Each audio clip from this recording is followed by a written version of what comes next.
Dans la vie, il y a deux types de situations. Il y a celles que tu peux contrôler et il y a celles que tu ne peux pas contrôler. Et malgré tout, malgré ce simple constat, il y a des gens qui s'échinent à vouloir contrôler des choses incontrôlables, qui perdent de l'énergie, qui s'arrachent les cheveux à essayer de maîtriser des choses qu'ils ne peuvent pas maîtriser par définition. Partant de ce constat-là, qu'il y a des choses contrôlables et non contrôlables, je vais partager avec toi 3 façons de réagir face à des situations qui vont te permettre, toi, de gagner un petit peu de pouvoir, je dirais, sur les choses, mais également de préserver ton esprit, de préserver ton énergie, des choses qui sont très précieuses finalement. Et ces 3 façons de réagir, je les ai pas inventées, je les ai pas sorties de mon chapeau, elles viennent en fait du livre et de l'ouvrage L'éloge de la fuite, de Henri Laborie si je ne me trompe pas. Et ce que dit Henri Laborie dans son ouvrage, c'est que l'homme, lorsqu'il est confronté à une épreuve, il a 3 façons de réagir. En un, il peut se rebeller, il peut se révolter, bref, il peut combattre. La situation ne lui convient pas. Ensuite, il peut accepter la situation et se résigner. Voilà, c'est souvent ce que font, je dirais, les lâches. Il peut également fuir et changer son environnement. Lorsque tu es dans une salle d'attente, imaginons qu'un enfant se mette à crier. On a tous connu cette situation. En un, tu peux te rebeller et tu peux toi-même, par exemple, t'occuper de l'enfant. Alors, je ne te dis pas comment. Bien sûr, il y a des normes sociales, mais tu peux te rebeller et faire en sorte de faire, par exemple, des pétitions chez ton médecin pour ne pas accepter les enfants. Ou bien tu fais en sorte de consulter un médecin qui ne prend que des adultes pour ne pas avoir affaire aux enfants. La deuxième chose, c'est d'accepter. C'est ce que font la plupart des gens, c'est de prendre leur mal en patience et de se dire « ça finira par se terminer ». La troisième, c'est de fuir, ou bien de se protéger. C'est donc de quitter la salle, quitter la pièce et de revenir lorsque l'enfant aura terminé sa crise. Donc là, très concrètement, je viens de t'illustrer les 3 manières de réagir face à un événement. Et si tu es capable d'implémenter ça dans ton quotidien, à chacune de tes décisions, lorsqu'un événement arrive dans ta vie, tu vas préserver beaucoup d'énergie. Maintenant, on va aller un petit peu plus en détail. Dans le fait de se rebeller et d'affronter, je dirais, l'événement, en fait, finalement, c'est une réaction qui est naturelle. C'est un petit peu le fight or flight de l'homme, savoir est-ce que je vais m'enfuir, est-ce que je vais combattre. Et c'est une réaction qui est plutôt saine des gens parce que on cherche à fuir la douleur. Et si à un moment, il y a quelque chose qui ne nous plaît pas, il faut qu'on le dise. C'est un petit peu aussi dans les couples, ce qui arrive souvent lorsqu'il y a des non-dits, et que par accumulation, on arrive à une grosse colère, on explose tout simplement, on n'en peut plus, parce que à un moment, on n'est pas allé dans la confrontation, on n'a pas dit ce qui nous plaisait pas, ce qui nous dérangeait. Et la plupart des gens n'osent pas faire ça, n'osent pas aller au conflit, et il faut oser parler, il faut en parler. Je viens récemment de lire et de terminer les 48 lois du pouvoir. Il y a quelque chose qui est dit et qui est véhiculé dans ce livre. À un moment, il faut s'affirmer et il ne faut pas avoir peur d'affirmer nos convictions et d'affirmer ce dont on a besoin, ce qui nous plaît et ce qui ne nous plaît pas. Et donc, ça passe par la confrontation lors d'une situation. Si par exemple, il y a quelqu'un qui te néglige constamment, qui en a marre ou qui ne pense pas à toi et que toi, tu le subis au quotidien, il faut que tu lui dises à un moment, il faut que tu le rentres dedans en lui disant « ça, mon gars, c'est la dernière fois que tu le fais ». Il faut le dire, sinon la personne, qu'est-ce qu'elle va faire ? Elle va continuer parce qu'elle se dit « c'est quelque chose de normal ». L'autre ne dit rien, il subit la situation, il accepte ce qui se passe.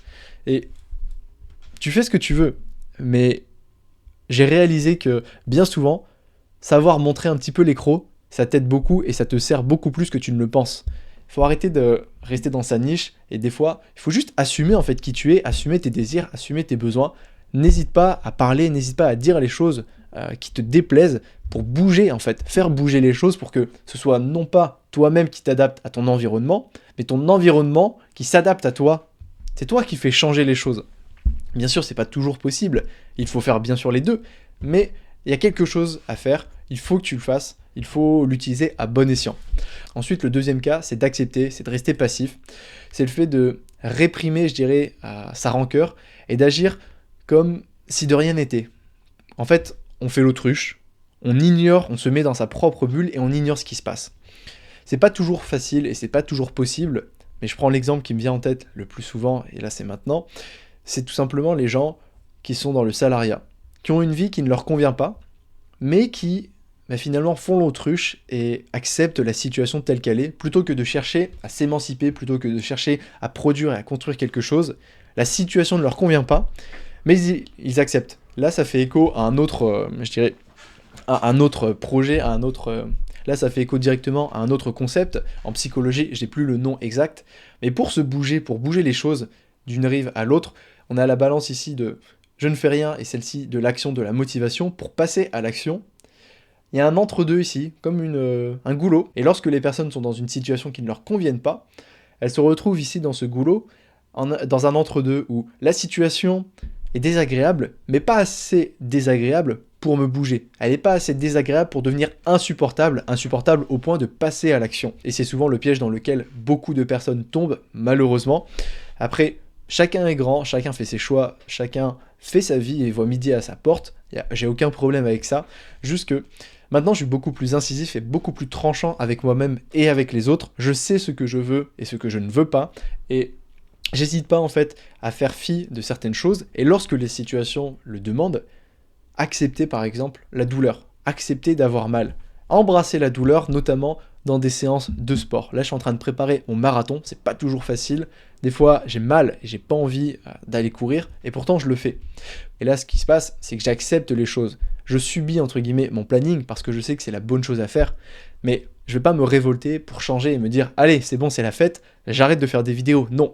Là, il est intelligent d'accepter le processus. Enfin, pour finir, la troisième voie, c'est celle de la fuite. C'est lorsque la situation ne te convient pas et que tu constates que te rebeller n'est pas possible, ou en tout cas, tu n'envisages pas cette possibilité, et le fait d'accepter la situation comme telle, elle n'est également pas possible, pas concevable à tes yeux.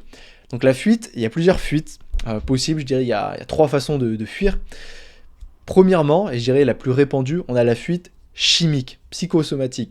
C'est tout ce qui est fuir la réalité, finalement. On se retrouve avec les gens dans le salariat qui n'acceptent pas leur situation, qui n'aiment pas leur métier, qui n'aiment pas leurs collègues, mais qui vont fuir, je dirais, la réalité, leur triste réalité, dans l'alcool, dans le tabac, dans les jeux, dans les antidépresseurs, dans l'addiction, dans le porno, dans toutes ces choses-là qui vont leur permettre, si tu veux, de continuer, d'atténuer leur souffrance. Et comme ça, chaque jour, ils remettent une pièce dans la machine pour continuer leur petit train-train, leur petite vie, sans se rendre compte qu'ils passent à côté de l'essentiel. Et malheureusement, c'est la majorité des gens, et ça concerne la majorité des Français. Aujourd'hui, il faut être clair, la moyenne des Français, le Français moyen, c'est quelqu'un qui est plutôt en sédentarité, qui est obèse, qui regarde les informations, la télé-réalité, les séries, des informations anxiogènes, et qui ne prend pas soin de lui, qui ne fait pas de sport, qui ne se cultive pas, qui ne vient pas lire, qui n'essaye pas de travailler sur lui-même et qui ne construit rien. Il se laisse vivre et passe à côté de sa vie, et il se réveille seulement à la fin de sa vie en se disant que peut-être je vais avoir une retraite qui n'est même plus garantie aujourd'hui. Bref, une vie qui ne me convient, en tout cas personnellement, absolument pas. Je ne veux pas de ce type de vie. Ensuite, on a la fuite géographique. Là, ça fait écho, par exemple, aux immigrés et aux personnes qui ne peuvent pas accepter la situation dans leur pays et qui viennent chercher refuge ailleurs, notamment, par exemple, en France. On a la fuite également artistique. On essaye ici de canaliser sa rage, canaliser sa déception, canaliser ses émotions dans la création, par exemple, de contenu. Moi, je vais te dire, par exemple, ici, dans la création de cette vidéo, où on se lâche. Dans la création de cette vidéo, par exemple, où je me lâche, où j'essaie d'expliquer ce qui me tient à cœur, on essaie de canaliser, ça a un effet cathartique. Ce que j'essaie de te dire là, c'est que si jamais, en fait, t'es quelqu'un qui a tendance à blâmer les autres pour ses erreurs, ou pour les erreurs, en fait, des autres qui ont des répercussions sur les tiennes, il y a des choses que tu peux contrôler, il y a des choses que tu ne peux pas contrôler, et souviens-t'en. Ça sert à rien, par exemple, si tu loupes un bus, de t'en vouloir d'être en retard. Ok, tu peux t'en vouloir toi-même parce que tu aurais pu mettre des choses en œuvre pour réussir à avoir ton bus et arriver plus tôt, et tu le sauras pour la prochaine fois. Tire-en une leçon, tu ne te feras pas avoir les fois prochaines. Mais à partir du moment où tu as loupé ce bus, tu sais que tu vas être en retard, c'est plus la peine de te laminer, tu n'as pas de contrôle là-dessus. Si par exemple tu as un rendez-vous avec quelqu'un, tu dois prendre l'avion, j'en sais rien, et que l'avion n'est pas là, l'avion est en retard, est-ce que c'est ta faute ? Non, toi tu auras fait ce qu'il fallait, tu étais là à l'heure pour prendre ton avion pour partir, tu n'as pas pu le prendre à cause d'un problème, d'un retard, de la météo, ce n'est pas de ton fait. Ça sert à rien de te faire un sang d'encre, ça sert à rien de te bouffer une énergie. Toute l'énergie que tu passes à essayer de contrôler, d'expliquer, de justifier quelque chose de non contrôlable par essence, c'est de l'énergie gaspillée, c'est de l'énergie futilement perdue dans une activité cérébrale, intellectuelle, physique, tout ce que tu veux, qui n'est pas productive.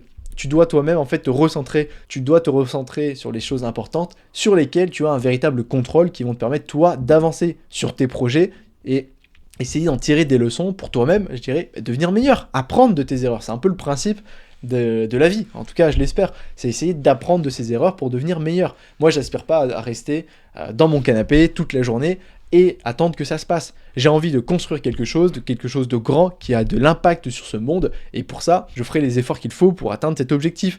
Je te parlerai certainement bientôt de comment prendre soin de toi, prendre soin de ton corps, de ton visage, mentalement, de cultiver, bref, de tous ces capitaux économiques, sociaux, relationnels, au niveau de la santé, bref, tous les capitaux qui te permettent, toi, concrètement, de vivre ta meilleure vie, d'être l'homme le plus développé, le plus important de ton entourage. On va pas se mentir et on va pas parler chinois, les relations homme-femme, c'est comme un marché. Il y a une offre et il y a une demande, et chacun des deux partenaires, que ce soit l'homme ou la femme, recherche leur équivalent, recherche leur meilleure option. Et donc pour atteindre cette meilleure option, tu te dois, toi, en tant qu'homme, d'être un homme de haute valeur. Et pour atteindre cette haute valeur, tu dois t'élever de la masse, tu dois être différent des autres.